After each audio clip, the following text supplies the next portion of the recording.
ফিল্মি কায়দায় ছিনিয়ে নিল এক বৃদ্ধ মহিলার কাছ থেকে ৬৯,০০০ টাকা। রামপুরহাট স্টেট ব্যাংক থেকে পেনশনের টাকা তুলে বাড়ি আসছিল রামপুরহাট থানার পলসা গ্রামের ওই বৃদ্ধা। সেই সময় রামপুরহাটের ব্যাংক রোডে তার শরীরের মধ্যে চুলকানি জাতীয় দ্রব্য ছিটিয়ে দেয় এক অভিযুক্ত। এরপর টাকার ব্যাগটা মাটিতে রেখে চুলকাতে শুরু করলে এক ব্যক্তি তার ব্যাগটি নিয়ে দৌড়তে শুরু করে। পিছন দিক থেকে আরেকজন একটি মোটর বাইক নিয়ে তার বাইকে চেপে চম্পট দেয়। ঘটনায় চাঞ্চল্য ছড়িয়েছে এলাকা জুড়ে। ভাইরাল হলো সেই সিসিটিভি ফুটেজ।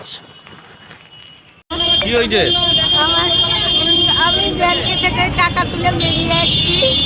বেরিয়ে এসে আমি গলিটা এলাম যে চোখ ধর্ম করে আমার গায়ে কি দিয়ে দিল। তুমি আমার গা চুলকাচ্ছে খুব, তুমি আমি চুলকাতে লাগলে তুমি আমার ব্যাগটাকে ছেড়ে নিয়ে দুটো লোক পালাইলো ব্যাগ করে। ওরা কিসে ছিল? ও ব্যাংকে ওই ব্যাগেই সব ভরা আছে। আচ্ছা, আপনি কথা বলেন না। ওরা কিসে আসছিল? মোটরসাইকেলে? মোটরসাইকেলে দুটো ছেলে আছে। কত টাকা ছিল? ৬৯ টাকা, ৬৯,০০০ টাকা। আপনি ব্যাংক থেকে তুললেন? হ্যাঁ। কোথায় বাড়ি আপনার? আমার তারাপীঠ পলসা। কি করেন আপনি? কি করতেন? আমি পেনশন তুলতে আসছিলাম। আচ্ছা, তারাপীঠ পলসা বাড়ি? হ্যাঁ। কখন হলো? এখনই? আর কি আছে সাথে? আমি একাই ছিলাম। কি নাম পাবো বাবা আমি। আপনার নাম কি? শুভঙ্করী দাস। হ্যাঁ, শুভঙ্করী দাস।